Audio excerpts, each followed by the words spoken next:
Hello? We can hear you, Supervisor. We'll leave you unmuted, so if you need to mute yourself, please. Okay.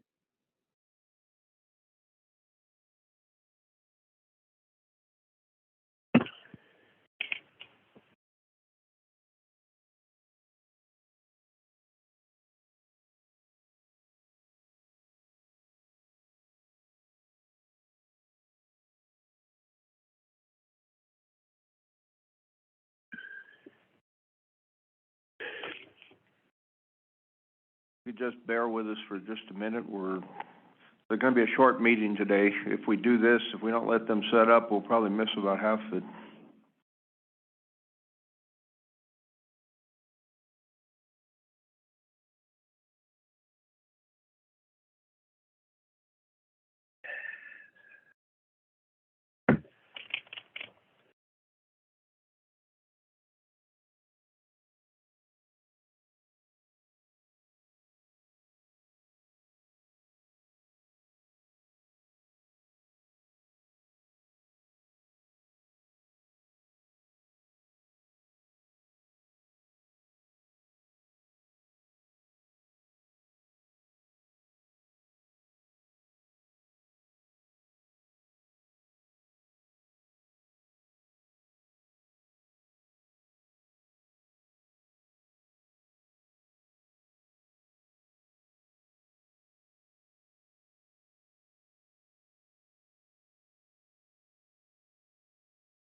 All right, now we're all set up. We'll call the Board of Supervisors meeting to order on this Tuesday, October 25th, 2022.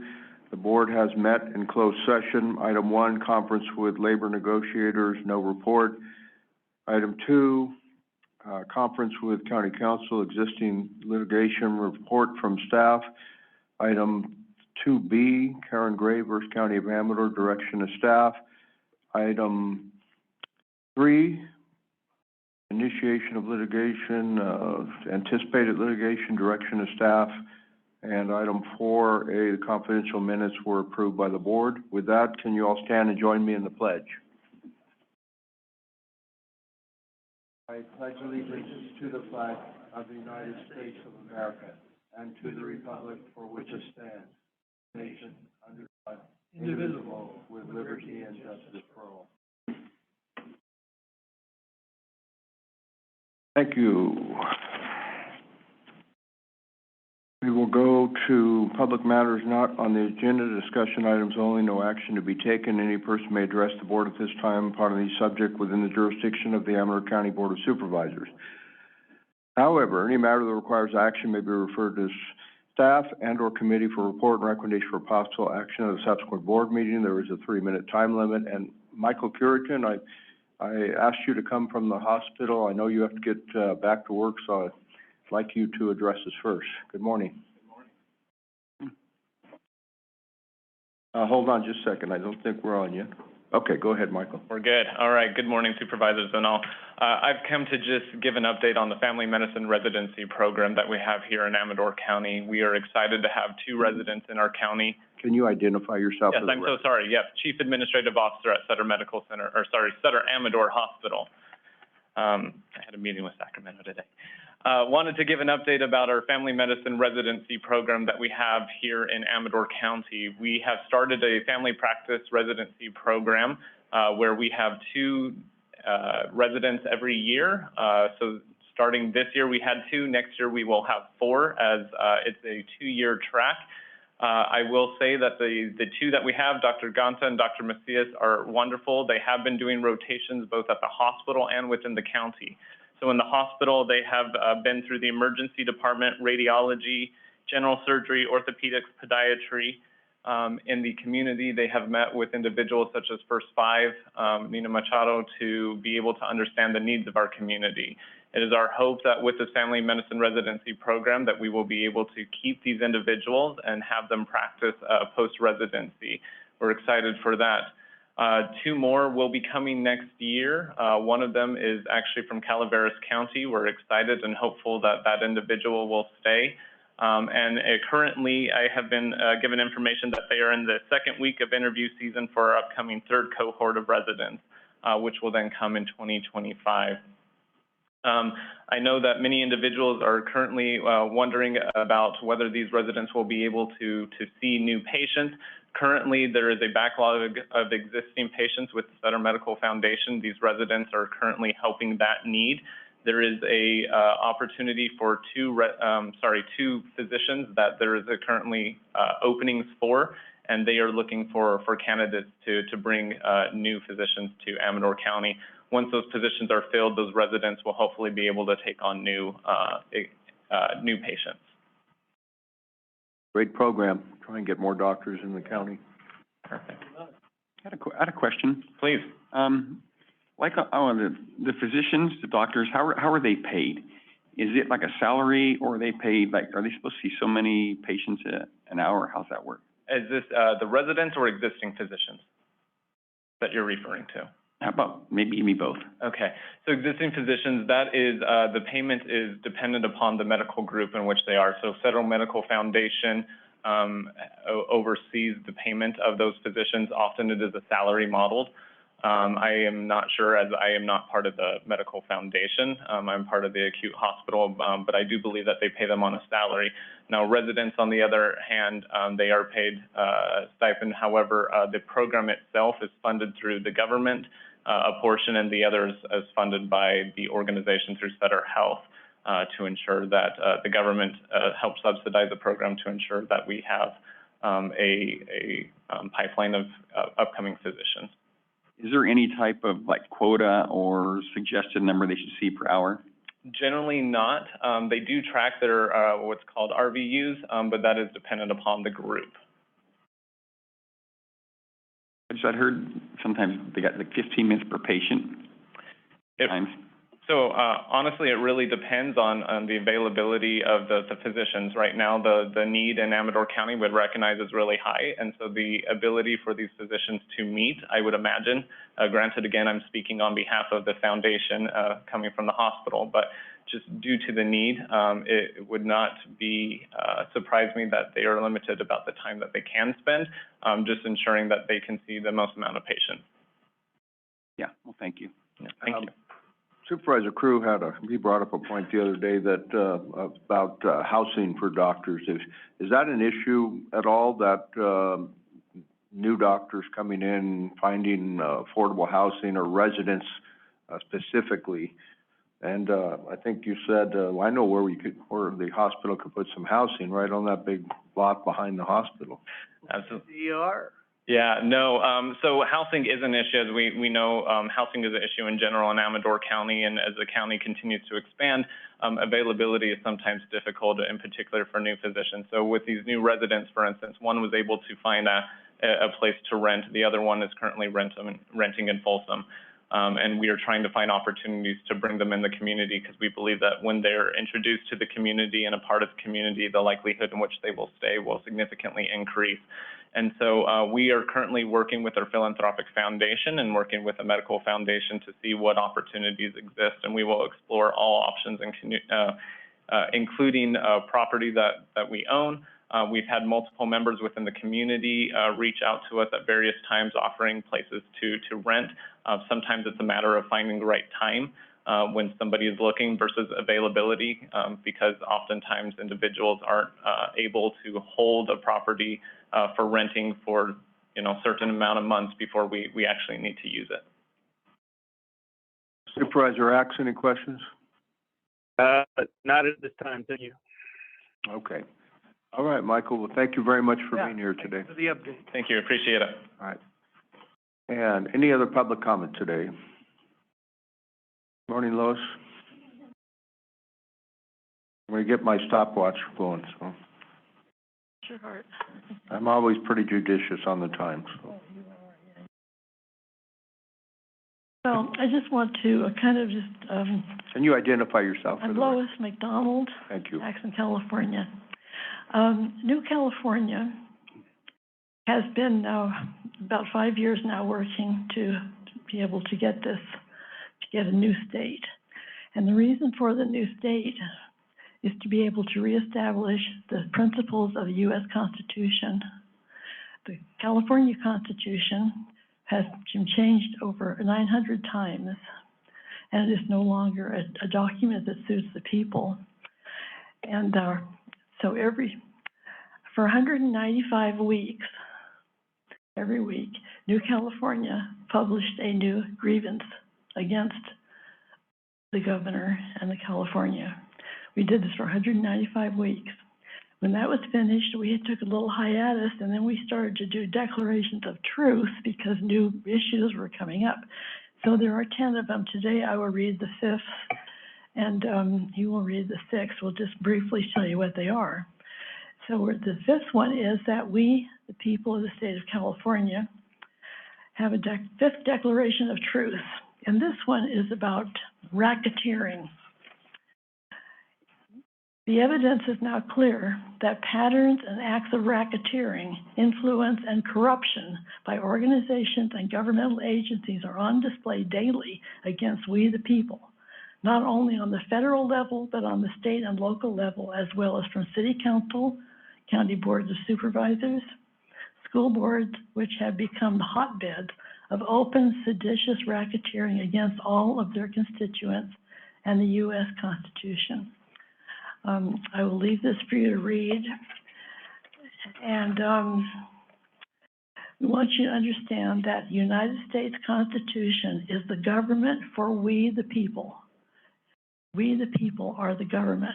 The people that get hired by the federal government, by the government, they don't run us. We the people. And so in New California State, we echo the thoughts, convictions, principles, and ideals of the founders of the United States of America. We will retain our humanity, our natural and unalienable rights, and our autonomy, free from the shackles of slavery to any form of government. The overt nature of their totalitarian lust for control of every aspect of the lives of we the people is now openly on display. I would like to invite you to tune in on Wednesday night and Sunday night at 7 o'clock. There is an open telephone call for people to call in and ask questions about New California.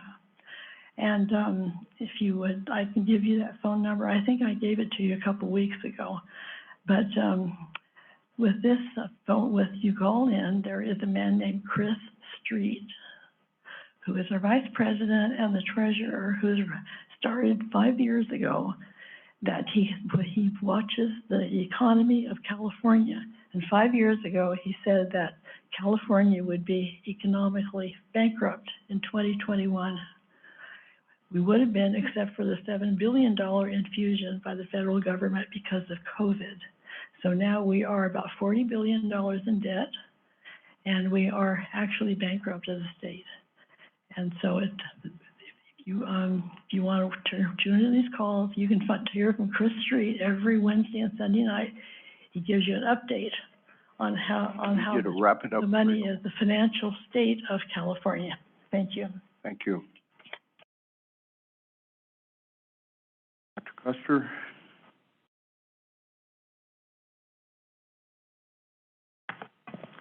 Oral Custer of Ione, and I'm here actually under the direction of Senator Lois McDonald of New California State. I'm going to share here about the 6th Declaration of Truth. And at the end, I also have a short statement that I want to make myself. Declaration of Truth of disloyalty. We, the people of California, cannot rely upon a legal and just election system in the state of California, which is supported by overwhelming evidence of fraudulent elections that has destroyed our Republican form of government. To be sure, the California State Legislature, whose duty it is to legislate and ensure and conduct free and fair elections, has worked in conjunction with the state executive and instituted, wherever their usurped power extends, a reign of terror intended to suppress the free expression of the will of the people, making elections a mockery and a fraud.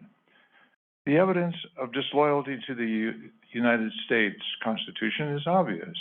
Therefore, the California State Legislature has no constitutional authority to conduct negotiations with the people of California.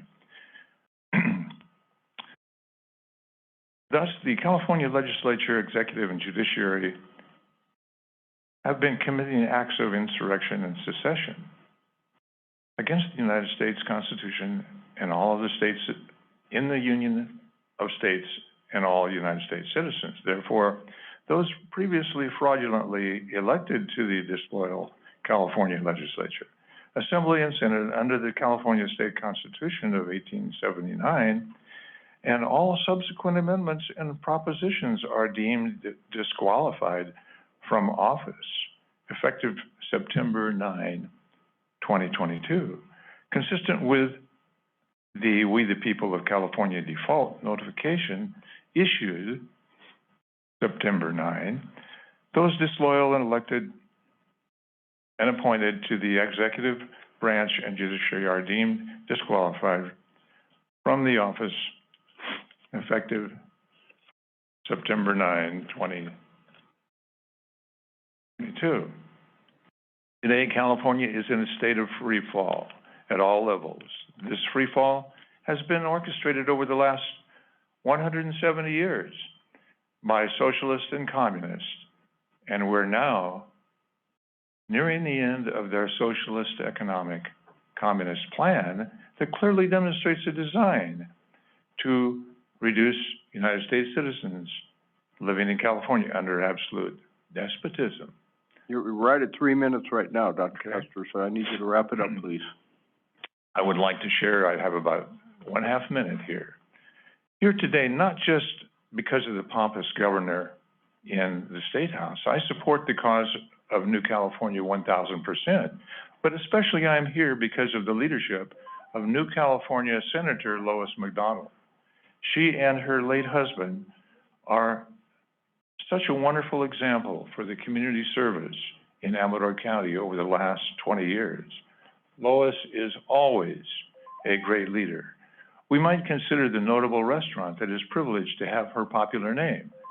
If Lois were recruited as company president, McDonald's would make history and break all sales records. If she will run for office, I would love to see awesome Lois McDonald as the first woman governor of this existing state of California and the new state of California. All right, thank you, Dr. Custer. Thank you. Any other public comments? Hearing none, we will go on to our regular approval of the agenda. So moved, Mr. Chair. Moved by Supervisor Cruz, second by Supervisor Oneto to approve the agenda. All those in favor? Aye. All opposed? Roll call. Roll call vote because we have a supervisor online. And, by the way, Supervisor Jeff Brown is on vacation at this time, and, in that our agenda is not very lengthy, I didn't, think I'd want to interrupt that. Supervisor Axe is also on vacation, so thank you for signing in. Heather, if you could, do a roll call, please. Thank you, Chairman Forster, Aye. Vice Chairman Brown, Supervisor Axe, Aye. Supervisor Crew, Aye. and Supervisor Oneto. Aye. All right, motion carries 401. And now approval of the consent agenda. So moved. Second. Moved and seconded to approve the consent agenda. Roll call vote. Thank you, Chairman Forster, Aye. Vice Chairman Brown is absent, Supervisor Crew, Aye. Supervisor Axe, Aye. and Supervisor Oneto. Aye. Our motion carries 401. Thank you. We'll move on to our regular agenda. First item, public health, request for a budget increase and approval to hire one full-time limited term registered nurse. You are up. Good morning. Good morning. Good morning, Supervisors. My name is Joanne Hassan. I'm the Public Health Director for Amador County. Lindsay Clark, Fiscal Officer for Public Health. We're requesting, as you see in the memo there, a budget increase to our county budget to hire a full-time limited term nurse for some of our programs that are desperately needed. Yeah. This is funding that's coming, as a result of the grant that you approved in the consent agenda. So none of this would be affecting the general fund. It would all be coming out of those grant funds. I guess the only question I have is what happens when the grant money runs out in a couple of years? That's why it's limited term. So right now, we'll be coming back to you with some more approvals for some grants coming up that are longer in length, 5, 7 years. So, and hopefully we can turn that limited term position into a full-time position. And do you have any, have you put out any feelers so far? Are there people interested in this? I have one person interested, but it just all depends on what's out there. Yeah. Any other questions? Nope. Supervisor Axe, any questions? Not at this time, thank you. Any public comment? Hearing none, board, action please. Yep, I make a motion to approve the budget increase to add the one additional limited term nurse. Good. Moved and seconded to approve the request as presented. Any further discussion? All those in favor, roll call. Thank you, Chairman Forster, Aye. Vice Chairman Brown is absent, Supervisor Crew, Aye. Supervisor Axe, Aye. and Supervisor Oneto. Aye. That motion carries. Thank you. Thank you. Item 5B, Building Department, discussion of possible action relative to consideration of a proposed ordinance adding Chapter 15.12 of the Amador County Code by setting forth an expedited streamlined permitting process for electric vehicle charging stations as required by government code. This was carried over from the last meeting as Mr. Barr was not available. So, Todd, good morning. Good morning, Todd Barr with the Building Department. This is actually a result of an assembly bill that was adopted, in which designated expedited times for both residential and commercial permits for electric vehicle charging stations. Our time, so we put it into the code. Prior to this, we were actually doing these in much less time than was required, so it really wasn't a huge change for us. As a matter of fact, both residential and commercial most times are out within 24 hours. Matter of fact, we got one this morning at 8:30, and it should be out the door right now. So It wasn't a huge change for us. It was just a requirement that we adopt the code and we actually adopt those guidelines of approving and expediting these permits. Board, any questions? I've just got one. It's probably outside your wheelhouse, but what I wonder about is if you get a lot, do you ever see a scenario coming if they get enough of the charging stations set up in overload on the capacity of the infrastructure, the lines that feed basically the homes, businesses?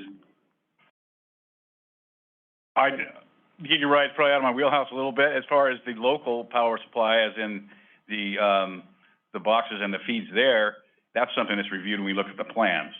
But as far as the grid goes, I have no idea what's gonna happen with that, of course. But we will definitely check the load of the facility that it's being tied to.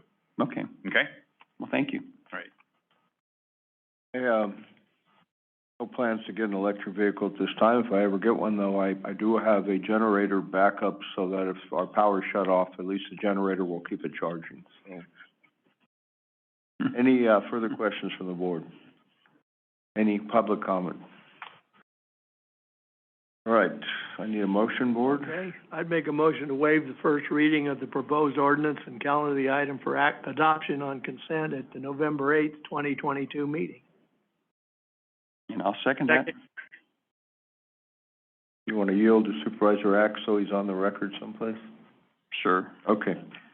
So motion by Supervisor Crew, second by Supervisor Axe. Thank you, Supervisor Neto. And roll call. Thank you, Chairman Forster. Aye. Vice Chairman Brown is absent. Supervisor Crew, Aye. Supervisor Oneto, Aye. and Supervisor Axe. Aye. All right, motion carries 401. And Heather, I would like the record to reflect that Supervisor Brown is on vacation, somewhere in the minutes. Thank you. Confirmed. All right, well, approval of the minutes of the last meeting. Thank you, Todd. Thank you, Todd. I have minor changes, and one that I saw was, I think Supervisor Axe should be listed as via Zoom, that he attended via Zoom the meeting. That's the way it was listed on the, I believe on, closed session. But we'll check that and make sure it's right, but, with that, with minor corrections, I need board motion. So moved. Minor corrections. Second. Second. Moved by Supervisor Neto, second by Supervisor Crew. I'll Oh, you'll yield to Supervisor Axe, second by Supervisor Axe, and roll call. Thank you, Chairman Forster. Aye. Vice Chairman Brown is absent. Supervisor Crew, Aye. Supervisor Oneto, Aye. and Supervisor Axe. Aye. All right, motion carries 401. Unfortunately, it's a little too early for our public hearing, which is, listed as a start time of 10:30. So the board's going to recess until 10:30, and then we'll come back into, session and, do our public hearing. This time, we're in recess.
It is 10:30. We'll call the Amador County Board of Supervisors meeting back to order and, in from our recess. We'll go to our 10:30 scheduled public hearing. Planning Department, consideration of the Planning Commission's recommendation to approve a zone change application for ACES Waste Services, proposing a change from the X Special Use Zoning District to LM Light Manufacturing. The property is 3.6 acres and has a general plan designation of Town Center.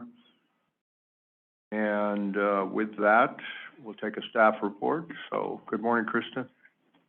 Good morning. This is Krista with the Planning Department. So, yeah, this is just a zone change for the existing Pine Grove Transfer Station parcel at 19801 Berry Street in Pine Grove on behalf of ACES Waste Services. So the zone change was submitted in conjunction with the ACES Waste Services request for use permit amendment, UP 22-3-3, to allow increased permitted tons per day and permitted trips per day.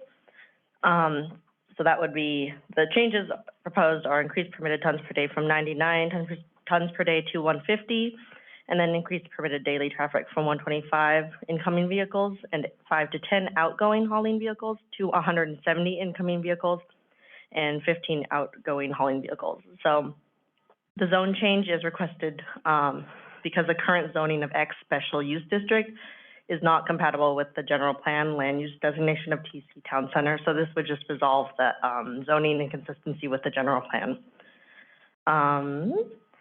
So this, yeah, on September 13th, 2022, the Planning Commission approved the negative declaration and the use permit amendment subject to the conditions and findings in the staff report, and then recommended approval of the zone change to the board.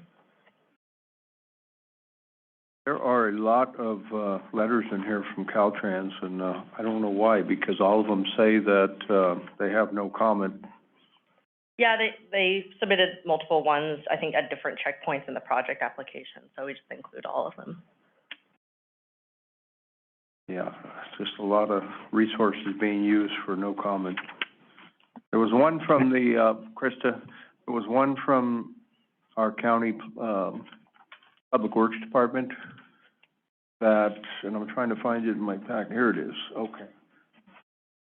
That they would like to add a condition to the use permit. The applicant will need to provide turn movements for ingress and egress. Do you know if that's been provided?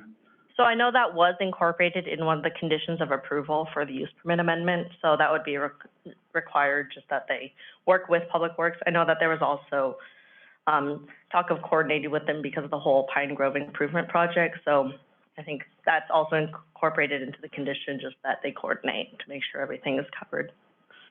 Any other board questions before we open? No. Nope, just I think that needs to be done as far as widening that street, better access. Is Supervisor Axe back on?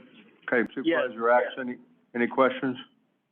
Yeah, do we have any idea if the number of trips is going to increase to the new maximums, both incoming and outgoing vehicles, as well as tons per day, or is that just kind of an upper limit?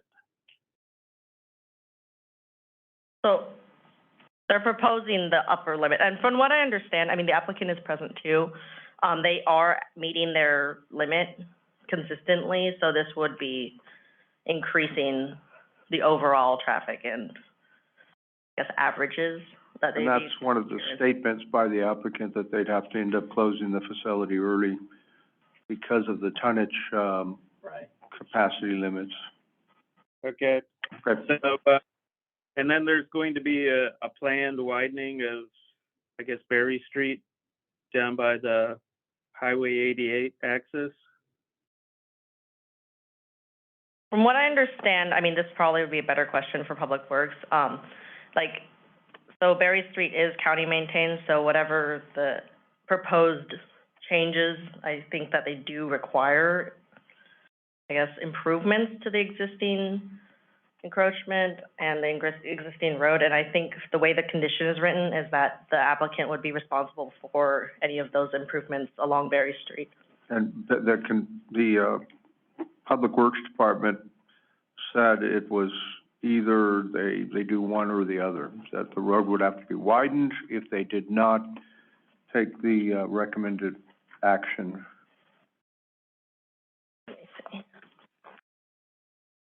Thank you. So it's basically the way it was said from Mark Hopkins is they need to provide turn movements for ingress and egress on Berry Street or widen the road. So as long as they've provided the information on the turn movements, that should suffice. Okay, with that. You know, one question on that, it's something they may do at some point in time. It's not a requirement like right off the get-go as far as widening Berry Street. Well, the improvements, it's a condition of approval of the amendment. So once they actually end up increasing the traffic and the tonnage, then that condition would have to. That triggers it then? Yeah. Right. Okay. Because I know, they also have some other coordinating, with Cal Recycle and everyone for the other permits that aren't discretionary. They would just be considered. I can see why ACES wants to do that there, because that's probably really hard to get in and out of there a little bit with a big rig. Okay, any more questions? No. Then we will open the public hearing at this time. Any public comment? Paul Jr. or anybody else? I have one question for you. On Cal Recycle, after this action is approved, you're required to go through our environmental health department and get some kind of new permit? Listen, I'm not quite sure. Our consultant is not here today, and he's pretty much been guiding us through these things. I don't have an answer for that. I believe that it would trigger a new permit to reflect the changes in the tonnage and the traffic. Just for the amount? Okay. Right. That makes sense. So it'll be ministerial more than anything. Right.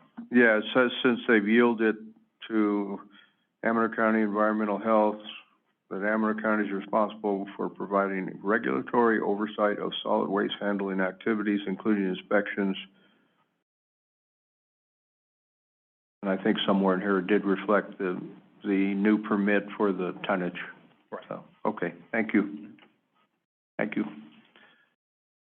Any, further public comment?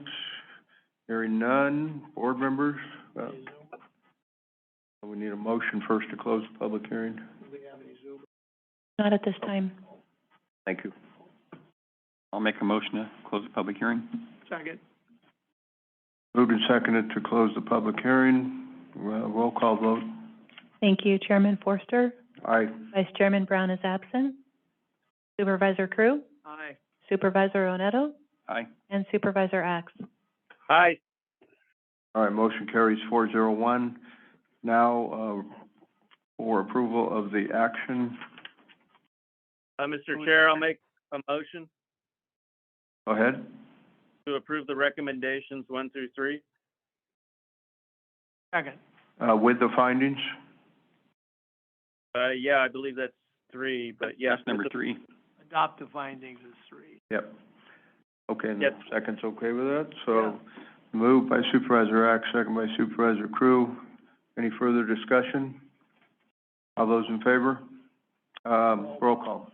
Thank you, Chairman Forster. Aye. Vice Chairman Brown is absent. Supervisor Crew? Aye. Supervisor Onetto? And Supervisor Axe? Aye.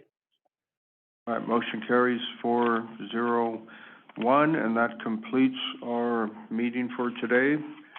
So with that, we are adjourned.